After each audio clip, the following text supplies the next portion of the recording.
Welcome, everyone, to Star Trek Online. I am Takeshi Yamato, and I am joining our host, the Housecoat Gamer. Yo. Today, we are going from the Federation to the Klingon Empire. And we are starting with, well, one of the most iconic Klingon ships I know of, the Burrell-class Bird of Prey. Introduced in Star Trek III, The Search for Spock, and has the dubious honor of being the first ship to unintentionally destroy the Enterprise. Albeit that was more Kirk blowing up the ship, but it did deal the killing blow. And as mentioned in my Oberth review, it did destroy the USS Grissom. Yeah. This thing...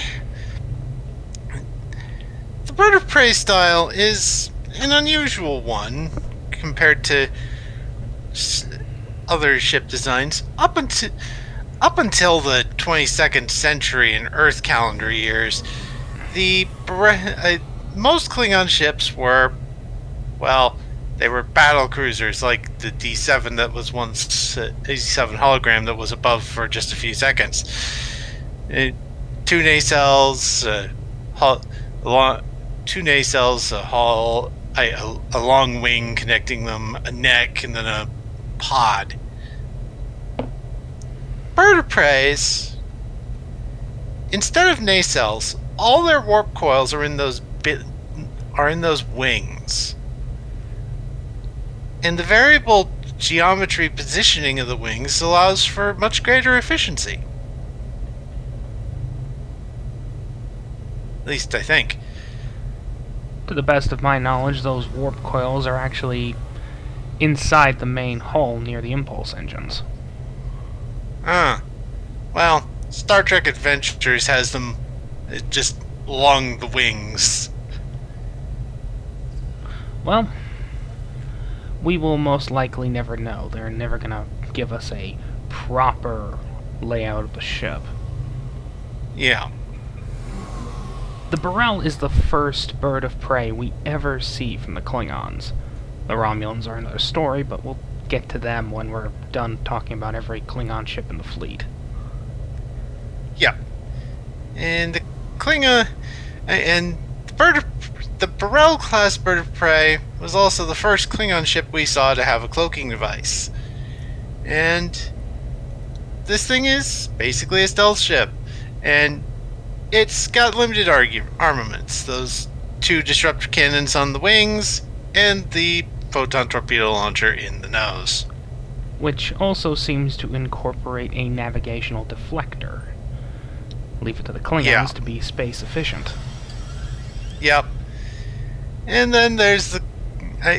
And while they're not shown in... They're not used in the game, there are a couple other ship designs that use... that are basically upscaled Burrells. The Cavort The most class. famous one... Yeah. What? The Cavort. Yeah. The Cavort class is the main one. It's shown... and it was shown in TNG. The other one we see... briefly, is the D12 class Bird of Prey. Again, this was expanded in Star Trek Adventures. It was sort of a step between the Burrell and the Cavort. It was designed first, and then it was retired from service because of defective plasma coils. And that the designers to recover their honor designed the Cavort. The Burrell. We only see. The Burrell. We only see. Yeah. We only see a D12 once on screen. Technically, no. We actually see it 3 times. Once in TNG, once in DS9, and once in Generations. Huh. All of those appearances involved Lursa The and Duras Bator. whores. Yep. The D-12 is basically just an upgraded Burrell. Unfortunately, due to those plasma coils, well, one photon torpedo is enough to blow the ship to pieces. Guess that's why Yeah. Worf only fired one. The Igmine. You don't deserve more than one torpedo. Yeah. In STO, however, there are multiple Burrells. Yeah, this is the Barolth. Originally this was a carrier pet. It shows. Because it's fugly. Yeah, and I think there was also a Koloth skin. Yes, there is.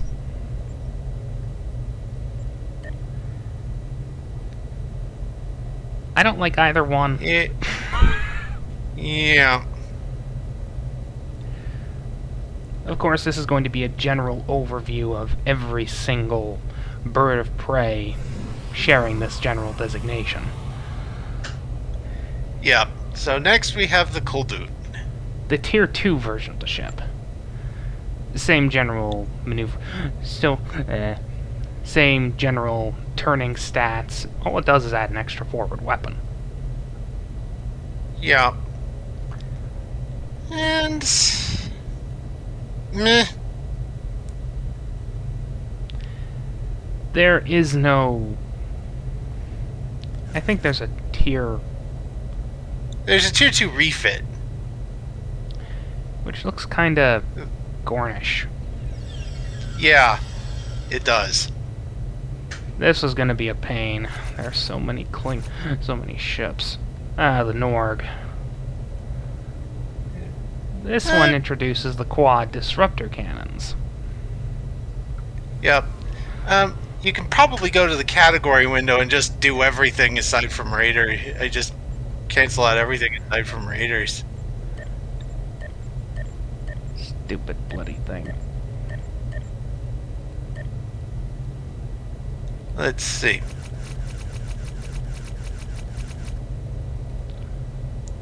Whoop. Went way too far there. Yeah.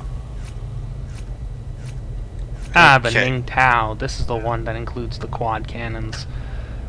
Yeah. At least from the C-Store. That is a neat little design. Normally, I mean, the neck is something the neck is a little too odd. And usually, if I get one of these, I use the Ning Tao body and wings and the Norg neck and head. I'll give him credit for being creative. I mean, that is a Yeah. very X-Wing style. Yeah. Of course, the wings fold down. Yeah. Next. The Kitang. Next is the Kitang, or however it gets pronounced. The Kitang. Kitang. This was based on the name comes from the IKS Kitang, the only Klingon ship at Second Shintoka to survive the Breen energy draining weapon. And well, it's all right with those extra nacelles up at the mission pod, but it's a little blocky. You could say that just makes it cheaper to produce, especially after the debacle that was the Dominion War. Yeah, the Chitang is next, the variant. And again, this looks a bit more Gornish. Gorn Nausicaan. It's named after the ship Kor took over during his last appearance. Yeah. Oh, that just makes me sad. Because John Colios died soon after that. Okay. Next. The Hekta, which you're going to be seeing a lot of. Especially the upper levels. For some reason that I don't understand, they want to keep using this instead of just, hi, every other boat. Yeah. It looks like sort of like an upsized Katang. with a few elements from the 23rd century Von Talk class. Yep, Just look at that, those belly guns. yep. And there is a secondary skin for it. The hay. I hate it. That looks like a bat. I hate it. And now we come to the Burrell retrofit. A C-store ship at long last. Well, a C-store ship that actually is usable. Yeah, and this thing is definitely usable. It has an enhanced battle cloak, or, in layman's terms, The chain cloak. the chain cloak. I can see you, Kirk. Can you see Can me? you see me? Yeah. We kind of like this ship. Yeah. Does it show? Next. There are fleet versions of the ship. The Fleet Norg. It's kind of popular, but fleet Yeah. ship modules. Yeah. The Housecoat is actually something that comes from the Fortescue. Yeah. This is the Klingon variation of the Aquarius. The Housecoat are, as I heard it, as I learned from a friend with official pronunciation, is meant as something of an is basically an oversized glorified captain's yacht. But who doesn't love the captain's yacht? Yeah. At least this one can actually shoot at things compared to the actual ones. Yeah. Oh yeah, that's the fleet version. This is the normal version. The regular version. I kind of wish And- there was a C-store version. Yeah. And let's just say, those holes do not look healthy. It looks like it's a Klingon ship that's been on a diet. That's never a good thing, even for a Raider class ship. Yeah. Then we get the Burrell Retro. The Fleet Burrell, with its kind of classy skin. Yep. Now we start getting into Tier 6. Oh, yes, the core. This... I think this is my favorite of the Burrell designs. Well, it does add a couple of bayonets. I mean, just look at that. Stab, Yeah. Stab, stab, stab. Yeah. It kind of And reminds it just screams, this is a 25th century bird of prey. me.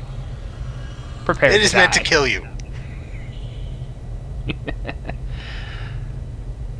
And we get a fleet variant. That, of course, is obvious. Gonna skip over that, and that, And that. and that. And that. And that. I'm not touching that one. That one's getting its own dedicated review, because there is rage. There is so much Yeah. rage. Ah, the legendary. This one gives us the Volton Talk skin, also known as the 22nd century bird of prey. Which finally Or- gives us a name for the damn thing. Yeah, though technically I first saw it in the Klingon core rulebook for Star Trek Adventures, and this was the test bed ship for the warp wing design, with all the warp coils instead of in nacelles just laid out in a wing. This first appeared in Star Trek Enterprise Season 2 episode The Borderlands, when it was captured by the Augments, who started promptly using it to shoot at things. Ah, Nearly caused a war between the Empire and Earth. Fortunately, the Enterprise was able to destroy the damn thing. Wait, made a mistake there. It's not Borderland, it's The Expanse. Duras used this thing to try and avenge himself on Archer. Ah, Yeah, I was kind of hoping this ship would appear sometime soon in STO. I got my wish a year ago, and I wasn't able to get my hands on this bloody thing until December of last year. That's the time of this recording. wow. 117 Jorn still gets my thanks for this. He helped me get over the hump. Okay, anything else? There are no more Klingon ships. As for why we did all of those at once, this has every console. Yeah, and pretty much they're all sort of the same. They've all got universal bridge officer seating. That's what Raiders do. That's how Raiders are. That's how Raiders work in STO. Raiders are the ultimate in customizable starships. There is, of course, one weakness. They have a low number of guns, and they're fragile. Very fragile. Yeah, they are fragile, and they have limited guns. At most, usually it's 4 forward, 2 aft. Sometimes it's back to Star Trek stuff. The Adamant had 5 forward, 1 aft. I've had stuff, but yeah, mostly it's 4 forward, 2 aft. But again, if you're good and if you're a good driver, if you're a good Raider driver, you can work around that. And as I said, the customization options provided by an entire universal slot layout with some specialist seating in some of the tier 6 variants is very useful. This could be used by a science driver or an engineering driver or a tactical driver or anybody. It all depends on your BOF. It all depends on what BOF layout you want to use. Kind of disappointed we don't get to see these things in the TOS era. Yeah, but yeah, I mean, DPS boat, tank, healbot, space magic, whatever you want. It's not very well suited to space magic.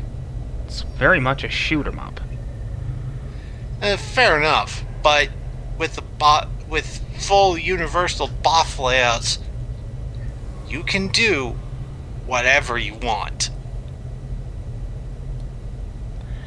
Of course, Klingon ships usually include a cloaking device and something called Raider flanking. Yeah, Raider flanking basically means if you're in a Raider and you can shoot up someone's behind with this thing and do more damage. And Raiders usually come with a battle cloak, which means you can cloak and recloak at will, whereas with a regular cloaking device you can't cloak in combat. You can only cloak out of combat. You can decloak at any time, but disappointing. And of course, the Burrell variants, starting with the tier 5, all have the chain cloak, meaning you can fire torpedoes while you are cloaked. Gonna suck to be everybody, don't it? Yeah. As for consoles, well, enhanced induction coils, shield destabilizer. This one just acts like a BSG FTL drive. Yeah, Quantum the subspace warhead jumper. module. Yeah, quantum warhead module is the same as the Defiant one. It also comes with the quad cannons, as said before. And all of these link up into a new Klingon set. Oh? Hang on a moment. Stupid bloody thing. I know I have this. Ah, here it is. More details. Ah, crap. More details.